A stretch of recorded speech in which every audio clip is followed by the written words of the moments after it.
Former President John Kufuor says the former heads of state and military leaders who were killed by firing squad suffered punishment not prescribed by law. It's been 40 years after the two former heads of state and 4 other army generals were executed by firing squad during the reign of former President John Rawlings. But the families say they are still living with the scars of that incident. Former President Kufuor speaking when children of the slain leaders paid a courtesy call on him as part of activities to mark 40 years of their killing. There's more in this report. Lieutenant General Akwesi Amankwa Ifrifa and General Fred William Ekufu, who both served as head of state, were in June 1979 taken to the Teshi shooting range in Accra along with 4 others and shot dead. They were accused of dishonest acquisition of property and intentional misapplication of public property by the Armed Forces Revolutionary Council. Their family members say they are yet to get over their debt. Son of General Kwesi Amankwa. What is this one thing you remember your daddy for? Oh, he was brave. He was a strong person. You know that Santini didn't give him the Okatiche just for giving sake. He really deserved it. He was a bold and noble person. But to be honest with you, what we really hold high was the exhumation and the reburial. That is why we have come here today. Because now, when it's his birthday, you can just buy a wreath and you know where you are going to put it. You know, during his anniversary, you know where the body is and you know what you want to go and do there. And I think that alone gives us some happiness. Well, my father was a very disciplined person and he inculcated in us discipline. So even when he's been absent in our lives for almost 40 years, we have carried on what he taught us. So even though he was absent, his spirit has always been with us. The bodies of the slain leaders were exhumed during the reign of former President Kufuor to be given a fitting burial. The families are commemorating 40 years of their pardon, and a call to the former president is a key part of it. Mr. Kufuor says the move was in the interest of national reconciliation. I came into power, I got a petition. In any case, I had even set up a reconciliation commission to try to heal the hurts and wounds within our community so there would be peace for governance. After all, I had only 4 years to govern in the first term. And I wanted, if I could get it, total peace to focus on development policies and to turn the country around as quickly as possible. So when I sent the hurt, pent-up feelings, and let there be reconciliation, and then a petition came to the castle from the widows. As I said, I consulted. These people had become so like casualties in efforts to serve the country. They went, as far as I know, they were not tried in court of law and found guilty to suffer punishments prescribed by law. And the discretion was in the presidency to allow the bodies to be exhumed and properly buried. So on this basis, I said, why not?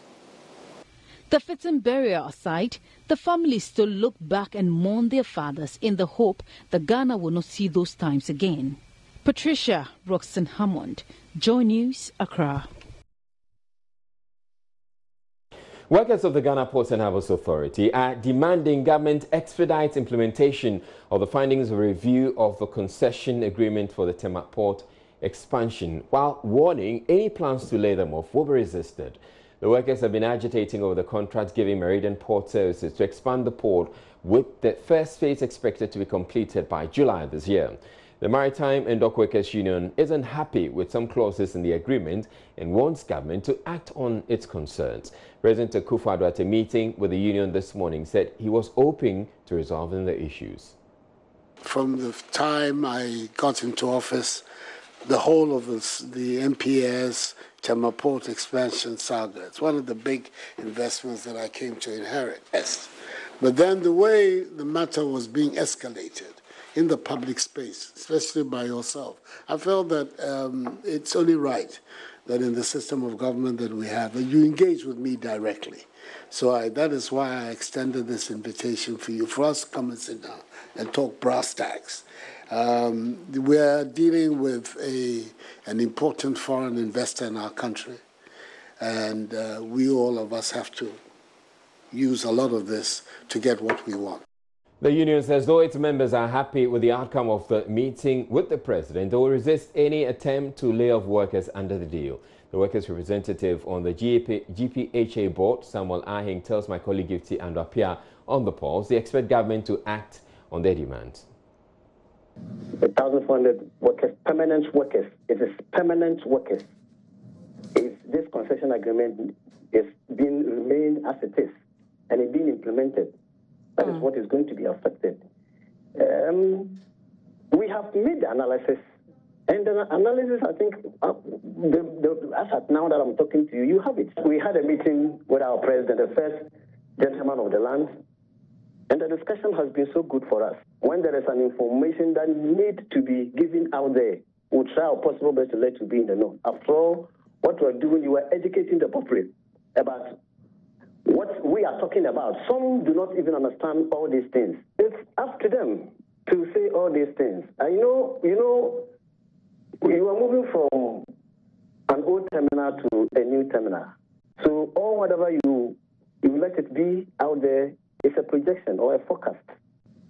You get me? If your projection will be okay, it means that the ship calling to the new concession area must increase. If there should be anything otherwise, what will happen? So I would say all what they are saying is a projection. It's not a reality on the ground. 1,400 workers that are going to be laid off, and that one is only the permanent, irrespective of the, I'm not considering the other companies that rely on GPHA. We have private stevedore companies who operates under GPHA. If there are more vessels for containers, we give some for them as well to do. And so if the 1,400 workers, permanent workers that are going to be laid off, irrespective of other allied services, which, like what I told you, the private stevedore companies, they have invested in doing that job. But if the containers are no more coming, they're all going to be folded up. Still at the presidency, and President Akufo-Addo is lobbying the African Union to choose Ghana as headquarters of the Continental Free Trade Area. 50 out of the 52 states have ratified the agreement to implement the deal, expected to open the continent for intra-Africa trade. The AU is expected to announce headquarters for the trade agreement, and Ghana is among 5 other countries lobbying to be chosen. A special task force set up to assess the country's readiness to host the Free Trade Area is in Ghana to test the country's readiness. At a meeting with the group, President Akufo-Addo urged the fact-finding group not to overlook Ghana. These efforts that are being made to intensify, scale up regional as well as continental trade and interaction have our 100% support. We thought that it would be meaningful also, because we have the facilities, that we should offer our capital as the site of the Secretariat of the trade area, now that it is legally a reality. I'm hoping that when we go to Niamey in July, everything is going to be concretized. We'll see. Hopefully that will be the case. But it's a reality. As you may remember, not my immediate, but one predecessor, the late John Evans Atameo, the third president of our Fourth Republic, was in fact the leader who moved the motion for the adoption of the Continental Free Trade Area concept. That is how far back and how systematic has been the Ghanaian commitment to the idea. We believe we have the facilities here to be able to provide an efficient center for the work of the Secretariat. And above all, I think it is time that The AOAU also did something to recognize Ghana's sacrifices and role in the liberation of the continent and in the moves that have been made to bringing us all together, the establishment of the AOAU. There was a moment when, in fact, Accra was considered the logical place for the siting of the OAU Secretariat.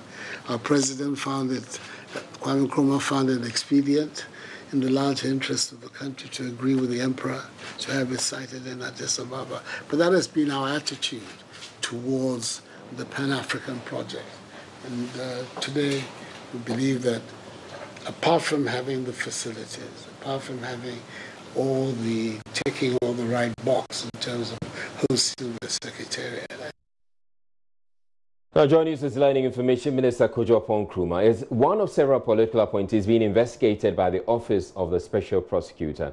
9 other political appointees and elected officers have also been named in a total of 25 cases relating to abuse of office. The Information Minister and MP, who is being investigated for alleged abuse of office involving Ash Plant Pool Company, is said to have submitted his caution statement responding to the allegations.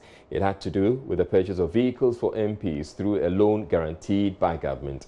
Aisha Ibrahim is here with some of those cases. Hello, Aisha. Hello, and what more can you tell us about these cases? We know that in general there are 25 cases before the Office of the Special Prosecutor, and in that, 1 out of the 25 has already been filed in court. 24 others are pending and are at various stages. And we know there are very big people also involved in some of the cases. And one of them is Charlotte Osei, who is, and her 2 deputies, Georgina Amankwa and Alhaji Amadou Sule. And the case before the Special Prosecutor's Office is abuse of office for private benefit and breach of procurement process. And so you are aware that the 3 were sacked some time ago. So the case is yet to be assigned for investigation, but that is also before the Office of the Special Prosecutor. The other one is in Boko, and it involves Honorable Mahama Yariga, the MP for that area, and the case has to do with tax evasion. That case is ongoing, and Mahama Yariga is yet to be invited by the Office of the Special Prosecutor to also respond that to also some had questions. to do, the Mahama Yariga's case had to do with the purchase of vehicles for MPs. Definitely is also part of the, and in Tema, Mr. Kwejo also free, we also know him as John. His case has to do with abuse of office for private benefit, encroachment of Sakumono Ramsa. We've been following that case for some time now, and that one also, the respondent is yet to report to the Office of the Special Prosecutor. Now, in Wa, Upper West Region, there is abuse of office. That one, there's no specific suspect linked to, but it has to do with delay in paying pension benefits, and that case is also under investigation. In Accra, there's also abuse of office for private benefits, and it has to do with rot at Ghana Football Association, and the case is yet to be assigned for investigation. This is a very interesting... It possibly has to do with the number 12. Definitely, exactly the point I'm making. And the other one has to do with Letitia Pia. She's the Executive Director of NPC, and Jeremiah Naba. And their case has to do with using public office for private benefits when the National Population Census was ongoing. So it has to do with National Population Council. And the case is also yet to be assigned for investigation. It brings back a very important issue that they have limited lawyers, the Office of the Special Prosecutor. And in Accra, we've got Kwame Charles Sebayadom, Fatal El Aziz, and his management of Stanbic Bank Ghana Limited. The case has to do with fraud and dishonestly receiving some funds, and it has to do with the Stanbic Bank Ghana Limited. That case is also yet to be assigned for investigation. So this sounds like an interesting case because this has to do with private people, individual, of course. So it just tells you that public-private partnership is part of the job that the Office of the Special Prosecutor has to do. Now, in Accra, the Honorable Charles Eduboahin is also facing this case of using public office for private benefits, processing of government payroll, and the case is yet to be assigned for investigation. So probably this is one of the reasons why they've not been able to deal with a lot of, because they are under-resourced. And Nanaya Obuedi and Opon Sasu are also in the case of abuse of power and office for private benefits, and that's in Fantiakwa Eastern Region, and it has to do with the BB Elang company. And that case also, the progress made is that it's yet to be assigned for investigation. Now, let's go back to Honorable Mama Ayarga and 21 others who are also facing the case of abuse of office for private benefits with JA plan pools. And it has to do with the purchasing of some stuff from the JA plan pools. And said Heather on bail to produce bank statement of JA plan pool. That is yet to be done. So, once that is done, then I think they will move on to another stage. Now, you have this case of unlawful entry, trespassing, and illegal felling of trees, and that's also in Kadema in Bolsa North Boko, but that we don't have any suspect yet named. The case is under investigation. It has to do with unlawful entry, trespassing, and illegal felling of trees. So that's also there. Now, look at this one, procurement malpractices at the Metro Mass Transit. This is the case we've been following for a very long time. And Rose Owusu is on bail, waiting on petitioner to produce his witness. So those are some of the cases before the Special Prosecutor's Office. And today it's interesting that the CDD is asking the board chairman on the Special Prosecutor's Office to also declare their assets. All of these, I think, will come in to make their job very effective. Thank you very much, Aisha. We're staying with the case of the work of the Special Prosecutor's Office. An anti-corruption crusader has blamed the slow pace of work there on government. According to Vital Azim, the public expectation that has not been met should be left at the doorstep of the appointing authority, which has the power to allocate money and resources to the special prosecutor. Meanwhile, at a Corruption Watch Forum on Monday, Director of Advocacy and Policy Engagement at the Center for Democratic Development, CDD, Dr. Kojo Sante, said the CID is duplicating roles by investigating cases the OSP is already handling. In both the Metro case and the Galamsey cases, in the Metro Mass case, the complainant who took the case to the OSP ended up being investigated and prosecuted by the CID. In the Galamsey case, although Anas had announced that he has submitted the case to the OSP, the CID opened the case on the same matter upon the instructions of the Minister for Interior.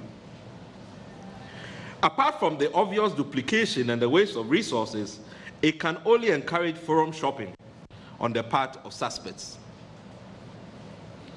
At 959, it's clear that corruption and corruption-related offenses are the preserve of the OSP. These offenses listed in the Criminal Offences Act of 1960, the procurement offenses and related offenses to these two categories.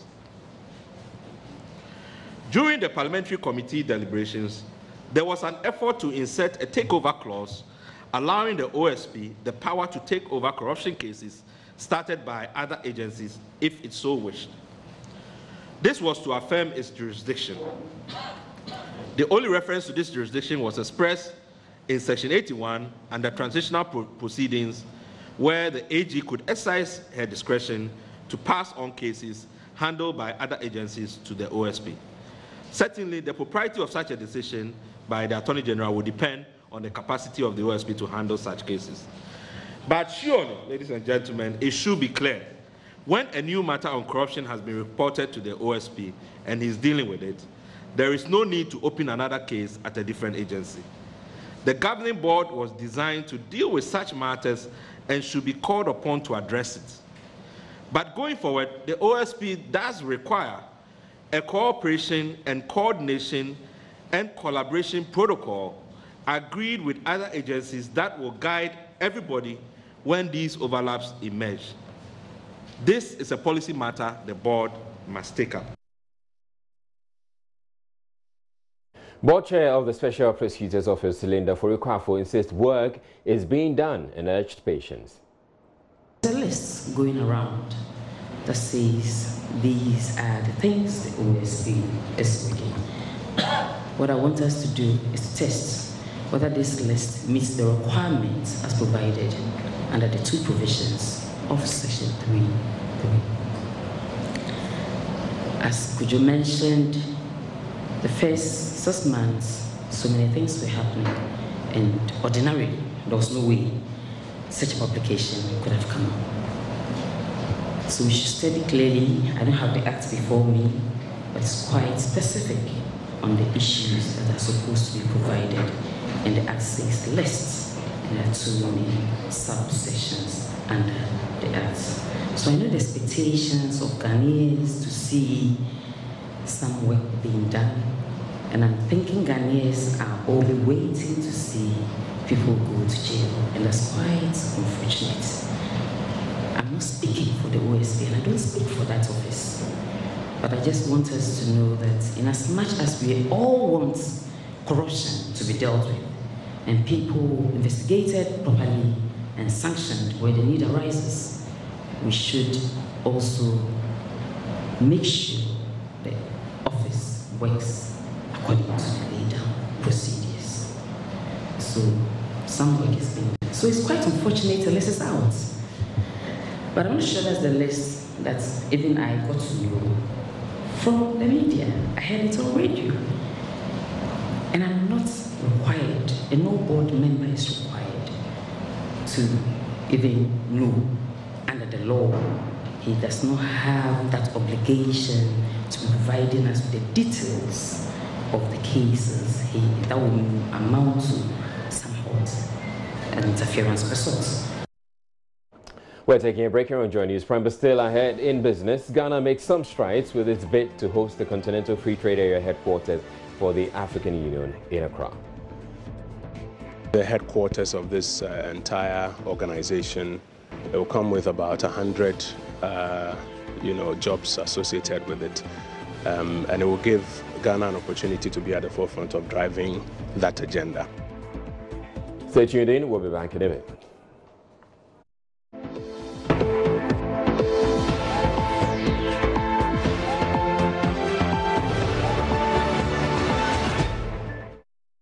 Now, Director General of the Criminal Investigations Department, Mamiya Tiwa-Adodankwa, has said she was misunderstood when she announced her outfit knows the whereabouts of the 3 kidnapped Takrady girls. The CID Director General speaking to Accra-based Atinka TV. Meanwhile, the opposition NDC has announced it is collecting signatures calling for the CID boss's sacking. There's more in this News Desk report. Together with the BNI, we've worked very well, and currently we know where the girls are. That was Director General of the Criminal Investigations Department, COP Mamiya Tiwa-Adodankwa, on April 2 this year, when she addressed a news conference on the 3 kidnapped Takrady girls. Her comments attracted criticisms from some high-ranking officials, including the Attorney General, who argued disclosing the information puts the girls' lives at risk. Indeed, many, including former CID boss Bright Odro, noted that she shouldn't have been emphatic that she knew the location of the girls. Yeah, you know something, I'm sure she knew where the jurisdiction that these girls have been sent to. Probably the girls are not in Ghana. And then the information that she has is that these girls are not in Ghana and they are maybe in Nigeria or Togo or Benin or elsewhere. And then she wanted to put that out. Maybe it's the communication aspect. Your thinking is that she was saying she knows which country the girls are in. That is what I'm inclined to believe. Right. Not that she actually knows the pinpoint location of the girls. Well, over the weekend, the CID boss clarified his statement, which she says Ghanaians misunderstood. According to her, the comments she made were to give further assurances to the anxious families of the victims. She spoke on Atinka TV. Obia se oboa bia wom obia logistics ahia ewom sidia na me beka sa no we na I made those comments because I wanted to assure the people and the families that we were working hard and we had made progress. but people misunderstood me. However, I cannot give any timelines yet, saying we will find them today or tomorrow. But ye na ye da ye gusupa ye de say bia nti no timelines na minti me found to say na na so china but ye gusu ye adwumaden pa. But these comments by Madam Tiwa have further angered families and residents of Takoradi, who say her clarification does nothing to ease their pain. Don't know what you are trying to. Are you playing with our emotions or what? Because for you to come out and say this, in a way, if truly you haven't found a girl, then in a way you are giving information to the kidnappers. Meanwhile, the opposition NDC says it is disappointed at the posture of the police in gathering sufficient intelligence to rescue the 3 Takoradi girls. The National Women's Wing of the NDC will be collecting signatures in the next 7 days for a petition to the President, the IGP, the CID boss, the Attorney General, and other international agencies demanding for 1. The CID boss, Tiwa Adodankwa, to produce the 3 kidnapped Takoradi girls in the next 14 days or resign from office. Now, many persons living with HIV and AIDS are resorting to so-called herbal antiretroviral drugs to their own detriment. A joint documentary on the phenomenon, Pills and Herbs, tells the stories of a number of HIV/AIDS patients who nearly died after they stopped taking the orthodox antiretroviral drugs and instead opted for herbs. In the following excerpt, one patient, Jane, was made to eat 50 bulbs of garlic by a herbalist, only to discover her situation had worsened.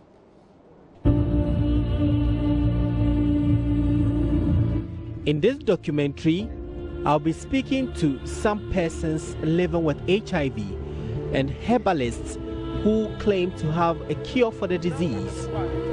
I find out how stigma pushes these people to avoid taking the very drugs that can make them live longer. Meet Jane, a 34-year-old trader, married with 2 children. This place provides her the calmness anytime she wants to reflect on her life. She made a promise to herself as a young girl to keep her virginity till she gets married. But the struggles of life compelled her to break this promise when her mom got sick and had no help from anyone.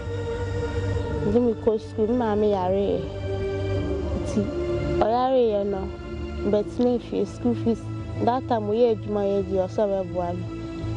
See, me, I never say I real until you used to condom. I feel that 1 day or 2 years at Lem. Once na I feel the friend whom you now was at the crow.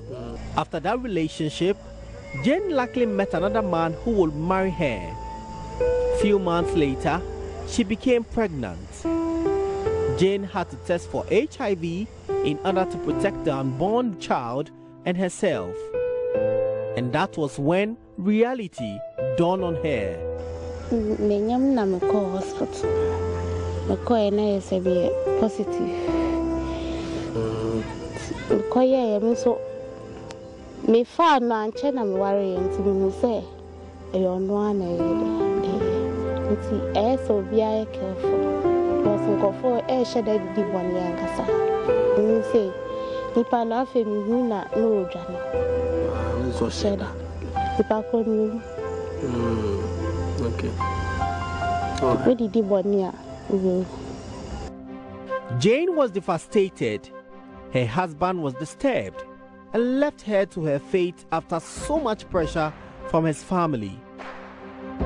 Jane, at this point, would do anything to get rid of this disease that has been labeled as a killer disease. I'm called Dr. Brady.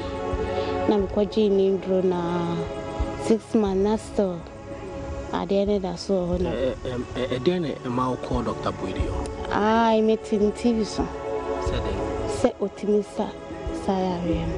Timmy Coy, no, not obi nso why or the adanse e pepe sachere so otimiye de esa ti oje o si obi yentua 45 million but over to say 1,500 I'm to say 1,500 the 1,500 nature o baby are now the 100 cedis aba timiye sa for 6 months na the NSL that me jai you no ben or the man edrobi o aye ne bibidro aban na wanyamegu Rawlings and was silly and obeto Jane and a Garrick no mako 50.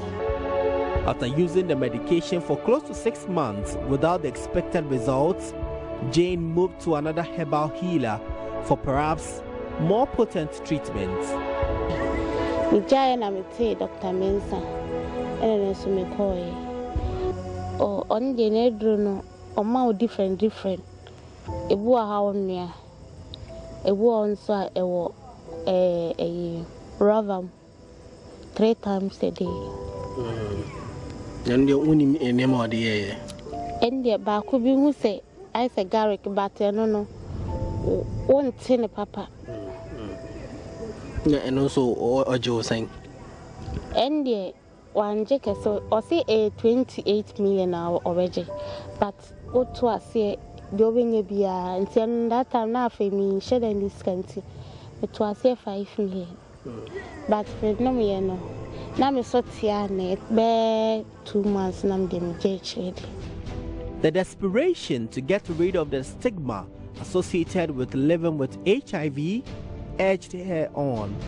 Jane almost lost hope until she saw another advertisement on television that seemed to have found a final solution to her problem. Me take and not just say girl now free South Africa no be yeah you know. Because some comfort media funds so up boy or more there's a dear be ampa. Well, Pills and Herbs comes up in just about some 20 minutes here on this channel. Do stay tuned in. Now, mothers inspiring other mothers and children celebrating their mothers in some style. That was the atmosphere at the Umanye Hall of the La Beach Hotel on Sunday as mothers came together to mark what will go down for some as the most memorable celebration of motherhood yet. Lots to eat and drink and beautiful memories to share on one stage. We bring you excerpts of what transpired at the event, packed with lots of giveaways.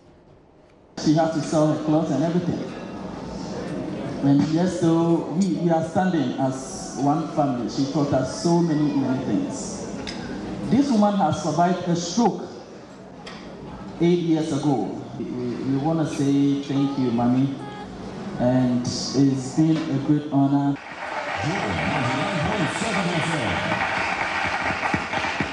The story that one mother of 29-year-old Manfo a plot of land, Ketsy Castlegate Estates, at the 2019 edition of the Joy FM Mother's Day Lunch. It was just one of many inspiring stories about motherhood shared by children who sought a different way to appreciate their mothers. Mommy, what's your name? Mrs. Christiana Amable, this is yours. Congratulations. A round of applause for her. For Manfo, words were not enough to describe the emotions. Hey, I was not really expecting this, but I mean, I said everything I said out of emotions. Whatever my mom has gone through her whole life, or because of 5 kids that our dad left us. She was only 40, I was 4 years. So I was emotional a bit and I didn't want to continue for her to feel sad. So I just wanted to let the day go by, then we all have to enjoy, yes. So, yes, I am happy, she's happy. That is my big sister as well. Everyone is happy. The beautiful Omani Hall of the Labadi Beach Hotel, lit with ambient radiance, colorful accessories and soothing music, gave the many mothers the perfect getaway. For these mothers, it was gratifying to have their children honor them this way.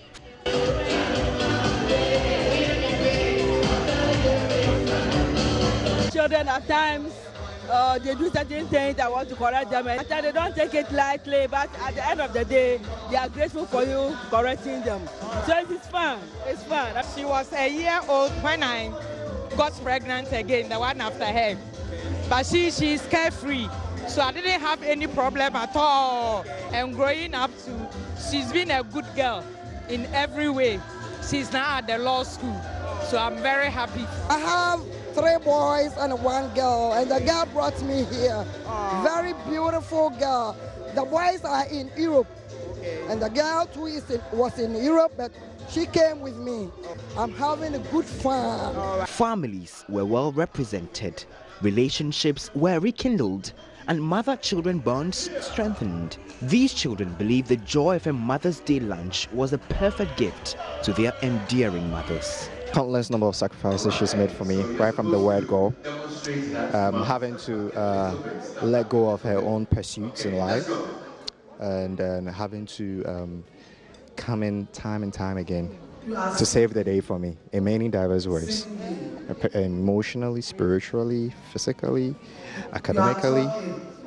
I'm the man who I am now because of her, and she is the exemplary woman, an exemplary mother for everybody.